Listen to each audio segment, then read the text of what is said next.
wabarakatuh. Kami dari kelompok 6, saya atas nama Muhrawati, Saya Citra Sultian Dias. Dan saya Hastina Sari.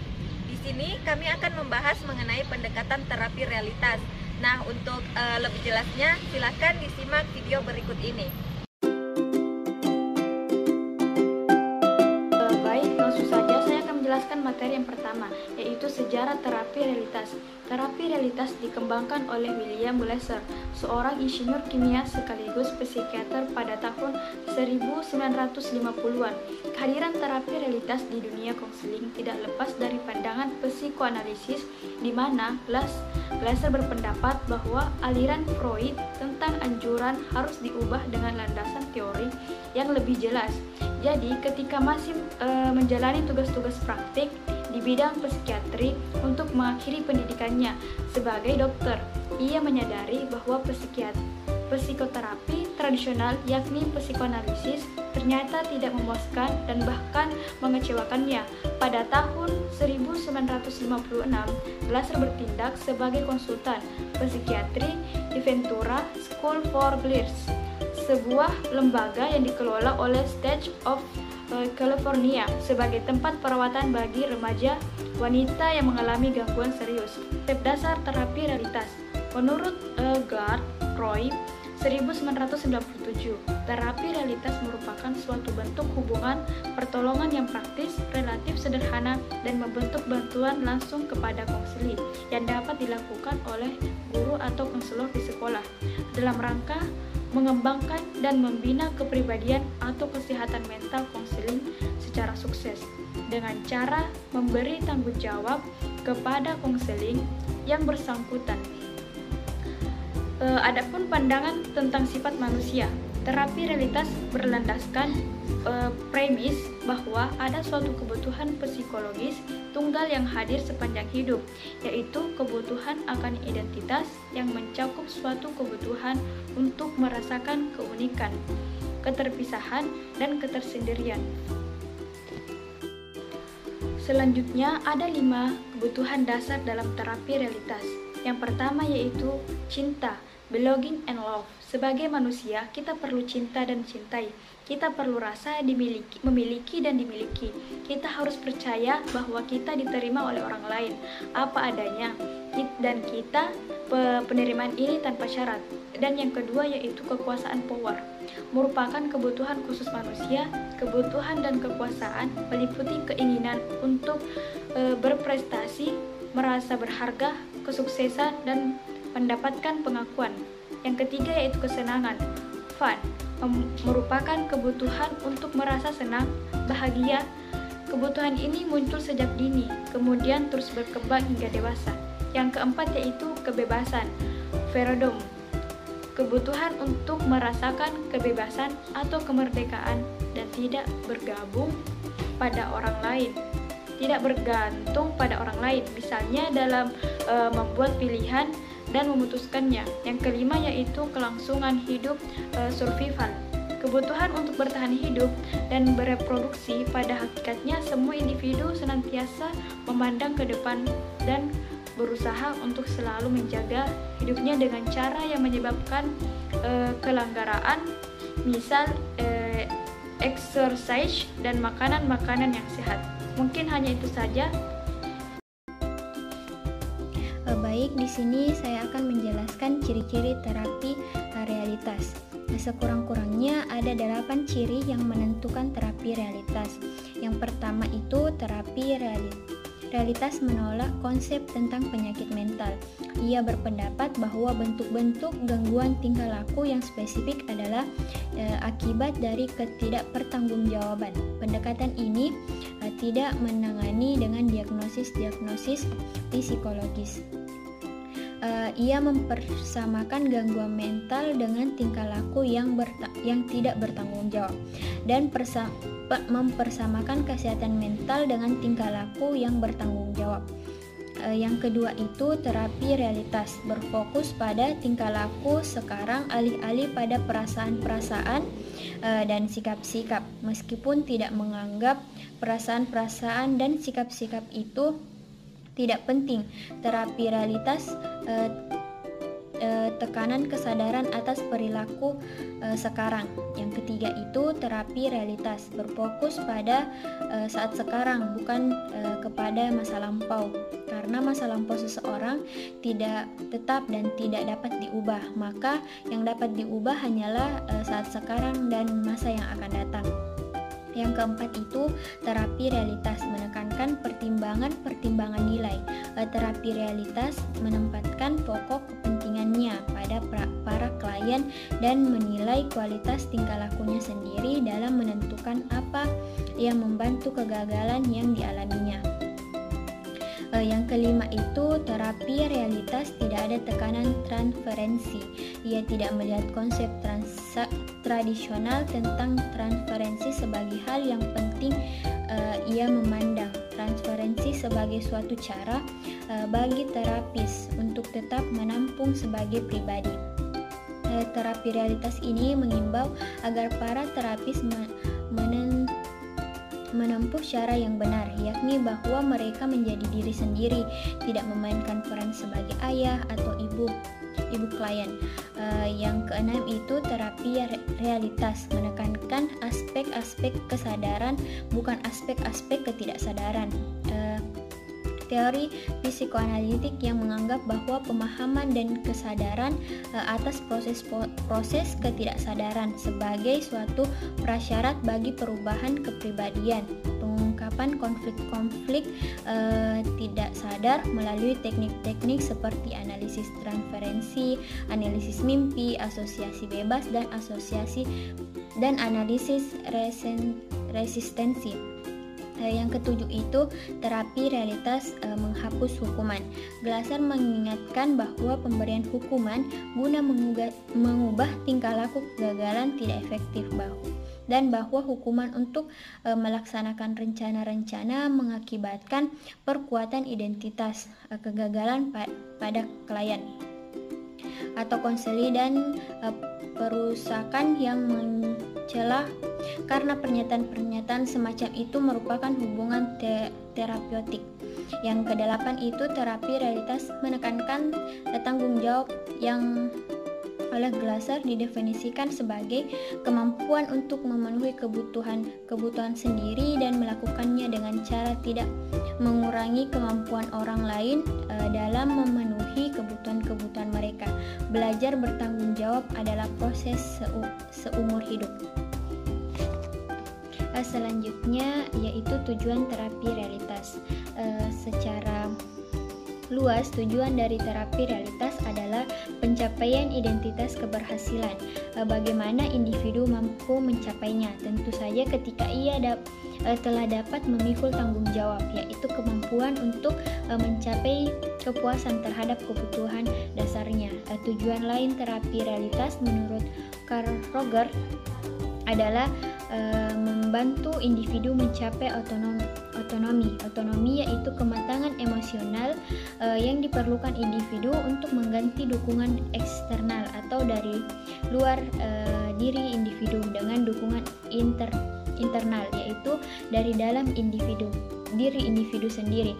Adapun tujuan lain dari terapi realitas adalah yang pertama, menolong individu agar mampu mengurus diri sendiri dan melaksanakan perilaku dalam bentuk nyata. Yang kedua, mendorong konseli agar berani bertanggung jawab serta memikul segala resiko yang ada. Yang ketiga, mengembangkan rencana-rencana nyata dan realistik dalam mencapai tujuan yang telah ditetapkan. Yang keempat itu terapi ditekankan pada disiplin dan tanggung jawab atas kesadaran sendiri. Sekian penjelasan dari saya. Terima kasih. Yaitu teknik konseling dalam pendekatan realitas. Konseling realitas ini bisa ditandai sebagai konseling yang aktif secara verbal. Prosedur-prosedurnya difokuskan pada kekuatan-kekuatan dan potensi-potensi yang dimiliki klien yang dihubungkan dengan tingkah laku klien sekarang atau saat ini dan usaha klien untuk mencapai keberhasilan dalam hidup. Dalam membantu klien untuk menciptakan identitas keberhasilan, dalam konseling realitas ini bisa menggunakan beberapa teknik. Yang pertama yaitu konselor terlibat dalam permainan peran dengan klien. Yang kedua, menggunakan humor. Yang ketiga, mengonfrontasikan klien dan menolak dalih apapun. Kemudian yang keempat, membantu klien dalam merumuskan rencana-rencana yang spesifik bagi tindakannya ke depan. Yang kelima yaitu bertindak sebagai model dan guru. Di sini konselor itu bertindak sebagai model dan guru, kemudian si konseli ini akan melakukan proses modeling. Yang keenam, memasang batas-batas dan menyusun situasi konseling. Yang ketujuh, menggunakan terapi kejutan verbal yang layak untuk mengonfrontasikan klien dengan tingkah lakunya yang tidak realistis. Kemudian yang terakhir, melibatkan diri dengan klien dalam upayanya mencari kehidupan yang lebih efektif. Jadi di sini klien itu harus terlibat secara langsung. Kemudian bagian F yaitu peran dan fungsi konselor dalam pendekatan realitas ini. Jadi kita ketahui bahwasanya tugas dasar konselor adalah melibatkan diri dengan klien dan kemudian membuatnya si klien ini mampu menghadapi kenyataan. Jadi dalam teori pendekatan realitas ini, Glasser merasa bahwa ketika konselor menghadapi para klien, dia memaksa mereka untuk memutuskan apakah mereka akan atau tidak akan menempuh jalan yang bertanggung jawab. Jadi di sini dikembalikan lagi kepada si klien atau si konseli tersebut, apakah dia akan mampu menjadi orang yang memiliki tanggung jawab terhadap pilihannya. Jadi konselor di sini tidak membuat pertimbangan-pertimbangan nilai dan putusan-putusan bagi klien, sebab tindakan demikian akan menyingkirkan tanggung jawab yang mereka miliki, atau keputusan atau tindakan seperti ini itu bisa mengakibatkan si klien itu akan tidak merasa memiliki rasa pertanggungjawaban. Jadi tugas konselor adalah bertindak sebagai mediator atau pembimbing untuk klien agar bisa menilai tingkah lakunya sendiri secara realistis. Jadi di sini si klien itu harus mampu menilai dirinya secara realistis atau secara dengan melihat apa yang terjadi. Jadi konselor di sini diharapkan memberikan pujian apabila si klien ini dia mampu bertindak dengan cara yang bertanggung jawab dan menunjukkan ketidaksetujuan apabila si klien ini bertindak yang tidak bertanggung jawab tersebut atau melakukan tindakan yang tidak bertanggung jawab. Jadi fungsi konselor di sini itu sangat penting karena harus melibatkan dirinya dengan klien. Kemudian yang terakhir yaitu bagian G, hubungan antara terapis dan klien. Jadi di sini dijelaskan oleh Glasser bahwasanya ada beberapa poin hubungan antara terapis dan klien atau hubungan antara guru dan siswa. Yang pertama yaitu terapi realitas ini berlandaskan hubungan atau keterlibatan pribadi antara terapis dan klien atau konselor dan klien.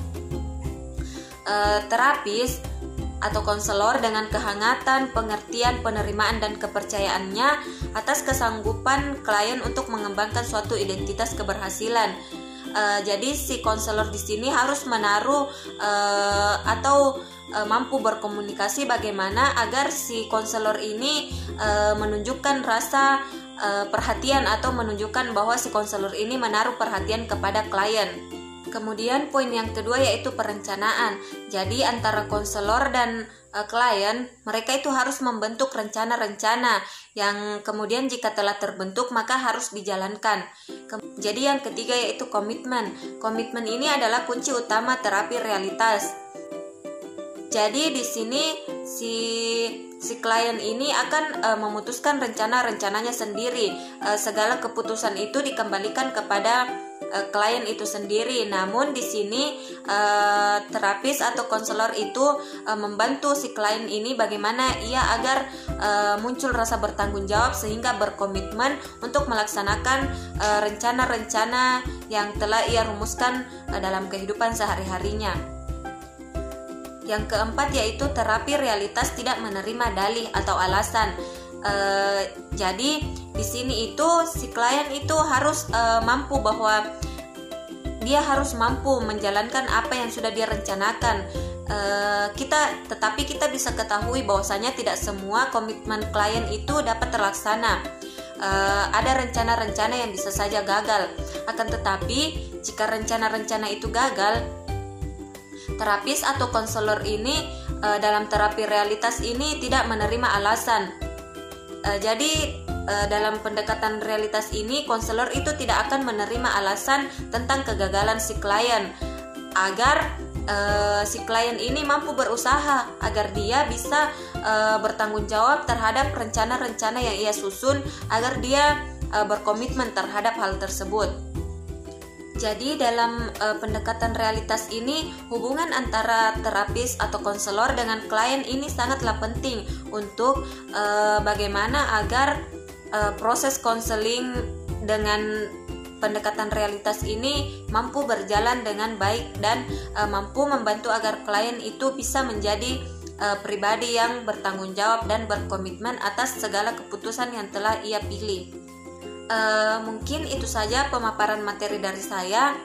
Sekian, assalamualaikum warahmatullahi wabarakatuh.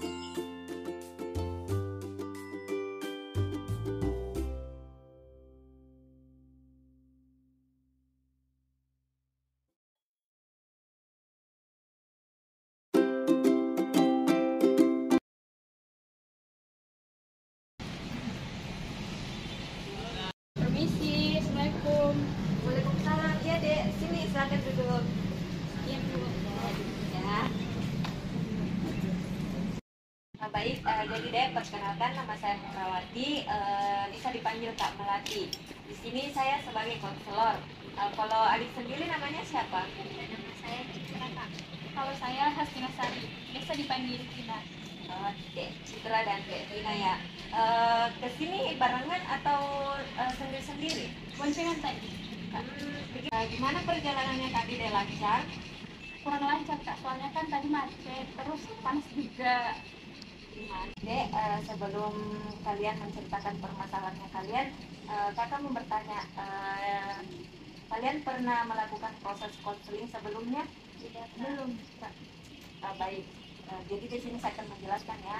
Dalam konseling itu ada dua indikator utama. Ada yang dinamakan konselor, yaitu saya sendiri, kemudian konseling itu atau klien kalian berdua.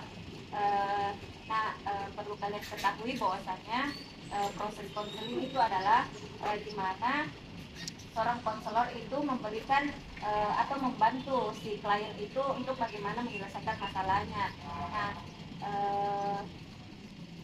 Jadi dalam proses konseling atau dalam konseling itu ada beberapa asas di dalamnya. Yang pertama itu yang paling utama adalah asas kerahasiaan. Jadi adik-adik sekalian ini tidak usah sungkan atau merasa takut ketika menceritakan masalahnya adik, karena kita itu memegang yang namanya asas kerahasiaan. Kemudian ada yang namanya asas keterbukaan. Jadi adik harus terbuka menceritakan apa masalahnya adik, karena ketika adik tidak menceritakan sepenuhnya masalah yang dialami, maka masalah adik itu tidak bisa kita atasi. Jadi begitu pengantar mengenai proses konseling ini. Jadi sebentar ketika adik menceritakan masalahnya, tidak usah lagi sungkan. Adik harus menceritakan semua yang menurut adik itu harus diselesaikan. Bagaimana dengan penjelasan yang tadi kakak paparkan? Apakah kalian sudah paham? Iya, Kak. Jadi di sini kita itu akan melakukan konseling kelompok, di mana terdiri lebih dari satu orang klien. Jadi sebentar kalian berdua ini silakan untuk menceritakan masalahnya, dimulai dari adik Citra, kemudian adik Tina. Baik, jadi ini saya persilakan adik untuk menceritakan permasalahannya. Mungkin dimulai dari adik Citra dulu. Kan saya sulit tidur karena memikirkan masalah yang saya hadapi. Masalah seperti apa itu, dek?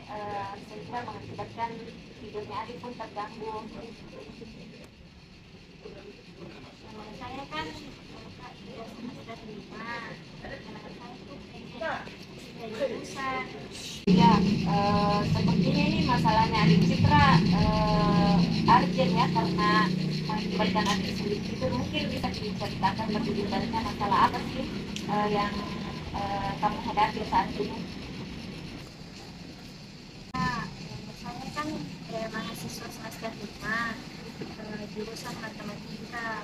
Waktu SMA itu saya suka dengan pelajaran matematika, jadi saya kuliah ambil jurusan ini. Tapi pas di bangku kuliah ternyata pelajaran matematika ini sangat sulit, apalagi di semester 5. Saya harus menghafal begitu banyak rumus dan perhitungan, sehingga saya merasa jenuh dan tidak mampu lagi dalam. Itu permasalahan yang dihadapi oleh adik Citra. Kalau adik Tina sendiri, permasalahan apa yang dihadapi saat ini? Tapi begini Kak, saya merasa nyaman dengan jurusan yang saya pilih. Hanya saja ketika banyak tugas, saya merasa bosan dan jenuh akan tugas yang diberikan oleh dosen. Baik, jadi saya sudah dengar permasalahan yang kalian hadapi, dan permasalahannya itu sama ya, sama-sama mengenai salah jurusan yang mengakibatkan kalian merasa jenuh, merasa bosan ketika banyak tugas yang diberikan oleh dosen. Baik, di sini kita kan melakukan proses konseling yang namanya konseling kelompok, di mana dalam konseling kelompok itu dalam satu pertemuan hanya ada satu kasus dari klien yang diselesaikan terlebih dahulu, di mana kasus yang diselesaikan itu adalah yang permasalahannya sangat urgent dan berpengaruh untuk kehidupan selanjutnya. Dan setelah mendengar cerita permasalahan dari adik ini, di sini saya melihat bahwa yang permasalahannya sangat urgent itu adalah adik Citra. Karena kenapa adik Citra ini sampai ini pindah jurusan dengan karena dia merasa jenuh dengan tugas-tugas yang sangat banyak, sehingga dia ingin pindah jurusan. Padahal kan adik Citra ini sudah semester 5 dan itu harus segera dihadapi agar masalah ini bisa terselesaikan. Baik, jadi di sini kita akan menyelesaikan permasalahan dari adik Citra ini. Tadi kan sudah diceritakan bahwasanya sekarang sebagai mahasiswa ya, mahasiswa semester 5 jurusan matematika. Kemudian ingin pindah jurusan karena di jurusan matematika ini merasa jenuh, bosan, capek ya, karena perlu banyak disuruh menghafal rumus seperti itu. Sebelumnya saya mau bertanya, Dek Citra ini memilih jurusan matematika ini karena memang kemauan dari diri sendiri atau bagaimana? Kemauan dari sendiri, karena di SMA suka dengan pelajaran matematika. Suka ya dengan pelajaran matematika, tapi pas di bangku kuliah merasa jenuh, merasa tambah sulit ya pelajarannya. Dan memang tidak bisa kita pikir ya bahwasannya di bangku sekolah dan perkuliahan itu memang sangat berbeda. Tetapi perlu juga adik ketahui bahwasanya kan adik sudah memiliki dasar atau basic matematika di bangku SMA. Seharusnya di bangku kuliah itu yang menjadi pegangan untuk adik. Jadi adik Citra ini merasa berat dalam menjalani kehidupan perkuliahannya dengan jurusan matematika ini. Tapi tadi saya dengar bahwa adik ini jurusan ya. Kira-kira kalau nantinya adik sudah jurusan, ingin memilih jurusan apa? Saya kepikiran ambil jurusan tata boga, karena kan saya suka memasak, dan saya pikir juga jurusan tata boga itu banyak praktiknya dan tidak sesulit jurusan matematika ini. Apakah Dek Citra sudah yakin bahwasanya jurusan tata boga ini tidak memiliki banyak teori, tidak sulit seperti jurusan yang ada adik Citra jalani saat ini? Oh baik, adik Citra di sini kan adik ingin pindah dari jurusan matematika ke jurusan tata boga ya katanya. Tapi di sini adik juga sebenarnya harus berdiskusi dengan orang tua mengenai hal ini. Apakah adik sudah berdiskusi dengan orang tua mengenai adik ingin pindah jurusan atau belum? Sudah Kak, orang tua saya menyerahkan keputusan sepenuhnya kepada saya. Jadi Citra, kalau boleh saya kasih saran, sebaiknya kamu itu tidak bisa pindah jurusan, apalagi kan sudah semester 5, masa iya kamu mau ngulang dari semester 1 terus. Kita ya, Citra, apakah kamu sudah yakin sekali dengan jurusan tata boga ini? Apakah kamu yakin bahwasannya nantinya itu dia tidak akan mempersulit kamu ke depannya? Sebenarnya saya belum yakin Kak, apalagi saya tidak memiliki basic di jurusan tata boga ini. Ya cuma sebatas hobi saja. Baik, kalau menurut kakak ya, mungkin saran dari Hastina itu juga sangat penting. Mengapa? Karena kan betul yang dikatakan Arifina bahwasanya ketika kamu ingin pindah ke jurusan tata boga, otomatis kamu itu harus mengulang ke semester 1 karena batasan untuk pindah jurusan itu ketika masih semester 3 dan kamu itu sudah semester 5. Coba kamu pikir lagi lebih dalam bahwasanya tidak rugi kamu yang sudah semester 5 harus pindah ke jurusan tata boga mengulang dari semester 1. Sedangkan di jurusan tata boga ini kamu itu tidak memiliki dasar atau tidak memiliki basic. Sedangkan di jurusan matematika ini kamu memiliki basic karena itu adalah mata pelajaran yang kamu sukai ketika SMA. Otomatis kamu sudah punya dasar di jurusan matematika ini.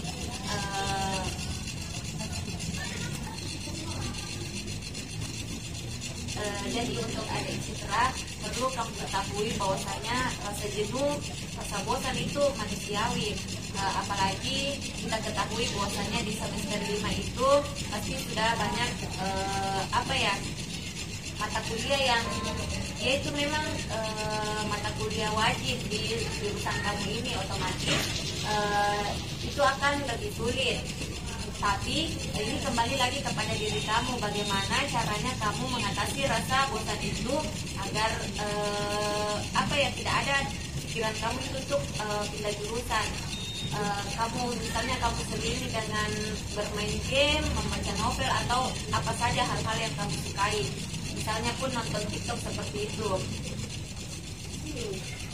Citra, jadi kamu kan sudah semester 5 dan kamu harus tahu bahwasanya untuk sampai di semester 5 ini bukan perjalanan yang mudah, bukan hal yang singkat sehingga kamu bisa sampai di sini. Jadi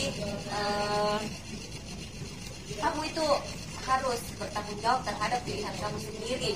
Kamu memilih jurusan matematika itu kan karena kemauan kamu sendiri, karena kamu merasa punya passion, punya basic di jurusan matematika ini.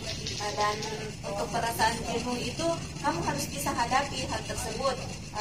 Kamu harus meningkatkan rasa tanggung jawab kamu terhadap pilihan kamu sendiri, sehingga itu bisa membuat meminimalisir rasa jenuh kamu, sehingga mengakibatkan kamu ingin pindah jurusan. Jadi di sini itu kamu harus menerima apa yang sudah terjadi hari ini. Kamu tidak bisa menyesali apa yang sudah terjadi, dan kamu harus konsisten terhadap pilihan kamu saat ini. Apalagi Dek Citra tadi sudah katakan bahwasanya adik itu belum sepenuhnya yakin untuk pindah jurusan, hanya sekedar hobi. Sedangkan di jurusan matematika ini kamu itu sudah ada rasa senang, rasa suka terhadap hal tersebut.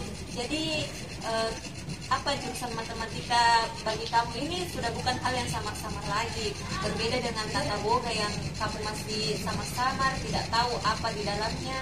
Mungkin seperti itu. Mungkin sejauh ini ada saran yang bisa diberikan oleh adik Tina untuk adik Citra mungkin? Jadi saran saya buat Citra, kamu harus menjalani perkuliahan dengan senang hati sehingga kamu tidak merasa bosan dan jenuh terhadap apa yang muncul di pikiran kamu. Dan ketika kamu menjalani perkuliahan dengan senang hati dan penuh rasa tanggung jawab, sehingga kamu mampu bertahan di jurusan matematika yang sekarang kamu pilih. Jadi baik Adik Citra, tadi juga sudah ada beberapa saran yang disampaikan oleh Adik Tina. Jadi keputusan kembali lagi kepada Adik Citra untuk bagaimana ke depannya. Jadi di sini saya mau bertanya dulu, saat ini apakah Adik Citra tetap ingin pindah jurusan atau ingin bertahan di jurusan matematika? Dari saran-saran yang tadi diberikan, saya akan tetap bertahan di jurusan matematika ini karena ini adalah pilihan saya dan saya harus konsisten terhadap hal tersebut. Ya, kamu harus konsisten terhadap apa yang kamu pilih sekarang ini. Baik, jadi Adik Citra tadi mengatakan bahwa saya ingin bertahan di jurusan ini. Lalu Adik Citra ini sudah tahu apa yang akan dilakukan selanjutnya agar mampu merasa nyaman di jurusan matematika ini. Kak, tapi saya akan berusaha membuat diri saya nyaman. Saya juga akan membuat jadwal kegiatan agar tugas-tugas saya tidak terbengkalai sehingga saya merasa tidak terbebani dengan banyaknya tugas yang diberikan oleh dosen. Jadi baik, tadi Adik Citra sudah mengambil dan menentukan keputusan apa yang Adik Citra akan lakukan ke depannya. Adik juga sudah memutuskan untuk bertahan di jurusan ini dan akan berusaha untuk membuat diri Adik nyaman. Jadi apakah masih ada yang janggal di hati Adik saat ini atau Adik sudah merasa masalahnya sudah terselesaikan? Saya sudah merasa puas. Baik, Dek Citra, mungkin permasalahan Adik ini sudah tidak ada lagi yang ingin dibicarakan ya. Baik, untuk pertemuan selanjutnya Adik tetap harus bertemu dengan kakak untuk melakukan evaluasi. Kemudian untuk Adik Tina, permasalahan Adik Tina itu akan kita lakukan proses konseling di pertemuan selanjutnya. Baik, jadi sesi konseling pada hari ini kita cukupkan karena kita juga dibatasi oleh waktu. Tapi untuk sesi selanjutnya kalian berdua bisa berkabar kepada kakak ya, kapan waktu luangnya. Jadi mungkin sampai di sini saja. Terima kasih atas kedatangannya, Dek. Iya, Kak. Iya, Kak. Terima kasih atas waktunya. Ya, sama-sama, Dek. Ya udah, Kak, kalau begitu kami berdua izin pamit pulang dulu. Iya, Dek. Ya, Assalamualaikum, Kak. Hati-hati ya. Ya, Assalamualaikum.